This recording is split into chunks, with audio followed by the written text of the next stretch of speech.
Madame Calcé was the most surprised of all when she heard that Armand planned to take a regular job. "I can't let you do that," she said. "It would not be fair." For a few seconds, Armand was ready to agree with her. Oh la la, to settle down to work after all these lazy years. But there were the children with their pleading eyes. "It would be the fairest thing in Paris," persisted Armand, half arguing with himself. "We put our money together to pay rent, and with what is left over, we eat. You cook my meals and give me a corner to live in. Susie can draw a square on the floor." "But you shouldn't have to help us," said Madame Calcé. "We aren't even related to you." The children disagreed. "He's our grandpa," cried Susie. "He's the only grandpa we have," said Paul. "Grandpapa, Grandpapa," said Evelyn. "Do I have to beg for grandchildren?" Armand asked Madame Calcé. "To tell you the truth, I'm beginning to be ashamed of begging. It takes away a man's self-respect." Madame Calcé had to give in. There were too many against her. And once she had agreed, she became very practical. "If you are going to look for work," she said, "you must look respectable. One who seeks a job tries to look his best." "How do I do that?" asked Armand. "First, you take a bath," she told him.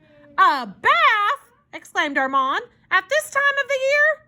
"It will be warm enough in the tent because it is near the bakery wall," she said. "I will heat water in a pot over the fire, and then you will take a bird bath in there." "I'll die of pneumonia," he declared.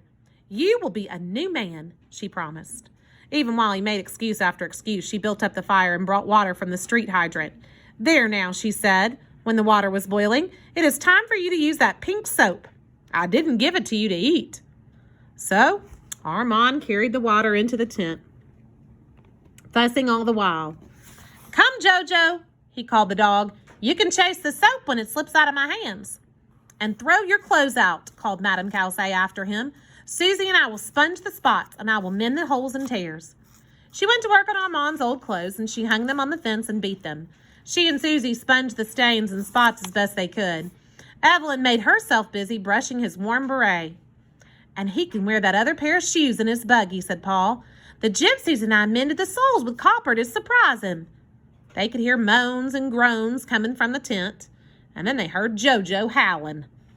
"Oh, I hope they don't spill hot water over themselves," said Susie. "Perhaps Jojo ate the pretty soap," said Evelyn. To their astonishment, a strange beast came bounding from the tent to them. It was a dripping, wet beast, but a very white one. It was Jojo, looking as if he had fallen into a bucket of whitewash. Susie grabbed him before he could roll in the sand. "He's white, Mama!" she cried in amazement. "He's really a white dog!" And she took a clean rag and pulled him over to the fire. She rubbed and rubbed him dry. His long fur fluffed out like a duckling fuzz. Evelyn kept asking, "Where is Jojo? Where is our Jojo?" Paul brought Armand's clothes and shoes to him, and when the man came out of the tent, he looked as changed as Jojo. Like the dog's fur, his whiskers were soft and fluffy, and he had a damp look. Susie was enchanted with his bearded chin. "I'll trim it for you," she offered. Obediently, Armand sat on a slab of concrete, and Susie went to work with her mother's scissors. She snipped and snipped. "Oh, goodness, I made a mistake in the middle," she said, "so I'll have to make 2 points." She frowned and snipped some more. From one side to the other, she moved. Snipping with the scissors, at last she was satisfied. "You look so distinguished," said Madame Calcé in admiration. "Just like an artist," added Susie admiringly. "Why do you have to get so dressed up to get a job as a pusher at the Alls?" asked Paul. "They didn't look like that." "Ta-ta-ta!" exclaimed Armand. "You don't think I'm going to apply for a low job like that, do you?" "Oh, are you going to be a policeman?" asked Evelyn. "No, indeed," replied Armand. "Don't you remember my friend Father Christmas said someone was looking for a night watchman? That's the job for me. Rest all day and take a couple walks around some building during the night. And once I get Jojo trained, I won't even have to do that." "But no one will be able to see you at night," said Susie in disappointment. "They won't be able to see your stylish whiskers." Armand laughed at this, and he walked toward the opening. And then he called to Jojo. "Come, boy," he called. "Part of this job will belong to you, too." And he walked slowly in the direction of the Louvre store. His copper soles clinked against cobbles and asphalt. He didn't want to hurry to a job. Goodness, no. He might change his mind at the last minute. Now, what was the name of the man who was looking for the watchman? He asked Jojo. Camille won't be there. Monsieur, oh, I've caught it. Monsieur Latour. His steps clinked faster, and the fluffy white dog pranced at his heels. The Rue de Rivoli was busy as a beehive again. Hadn't those people bought all they needed? But the Christmas decorations were gone. Now the vendors were screaming about the new year. Armand helped Jojo through the glass doors of which the store was so proud. He walked to a saleslady. Is there a Monsieur Latour? He asked. He's on the mezzanine now, she asked. Oh no, here he comes. Monsieur Latour! Monsieur Latour! Armand turned to face the haughty floor walker. His first idea was to grab Jojo in his arms and run through the glass doors again. But the haughty monsieur did not recognize him. Somehow the new Armand found his voice. Camille, who worked here, Christmas, told me that you were looking for a night watchman, monsieur, he said. Monsieur Latour tapped his forehead, trying to remember something. He kept looking at Armand in a puzzled way. Oh, yes. A friend wants someone dependable to look after his building, he answered. But haven't I met you somewhere before? Your face sure does look familiar. Perhaps we were at the same concert, said Armand. Has your friend found a man yet? Monsieur Latour kept staring at him, and then he noticed Jojo, and his face cleared. I think I remember now, he said. It was at a dog show somewhere. Oh, probably, answered Armand. Jojo has won lots of blue ribbons at them. But the job? Ah, yes, said the floor walker. I'll write down the address for you. It isn't far from here.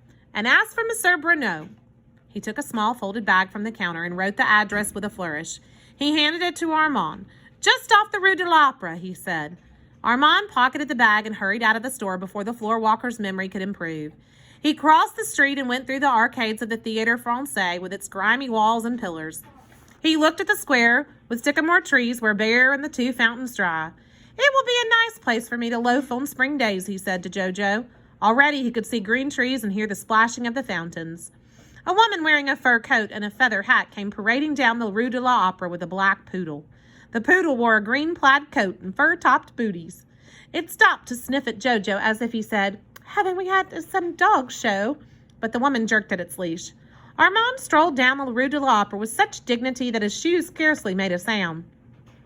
On both sides were fashionable shops with windows made up to attract wealthy shoppers. At the very end stood the magnificent opera house with its green dome and the graceful statues on its roof. Armand pulled out the bag and looked at it, and then he turned around down the next side street. It was a narrow, hidden street, and the stores on each side were much humbler than those on the Rue de l'Opera. Armand studied the number on the bag. He matched it with the one on a wooden arch above a broken gate. He turned into a shabby brick paved courtyard. It was closed in the blank walls of the three buildings, and through the years there had been patched with bricks of different colors. One wall was so old and crooked that it had held up by great wooden props. Directly across from the gate, the lower wall was divided into stores, even dingier than those in the narrow street. And not far from the entrance, a glassed-in cubbyhole was built into the wall. Two men came out of it now. One went into the store advertising second-hand radio parts, and the other, a lean man wearing spectacles, approached Armand. Can you tell me where I can find Monsieur Bruneau? Asked Armand, sweeping his beret from his head. You're looking at him, answered the man with good humor. And then Armand showed him the writing on the bag and explained his mission. I should like the job of night watchman, monsieur, he said. If it isn't filled yet, I have eyes like a cat in the dark. The man corrected him. It is not a night watchman we want, he said, but a caretaker. You know, someone dependable to give the tenants their keys, distribute the mail, and put out the trash cans early each morning. Armand blinked. Oh, this was a different kettle from the one he'd been sold. The video sounded as if there was some work attached to it. Monsieur Bruneau noticed his hesitation. He really won a family man, he said, and that brought Armand's mind back to the needy Calsays. Oh, I've got a family all right, monsieur, he said. 3 children and their mother. You should see my grandchildren. They would steal your heart away.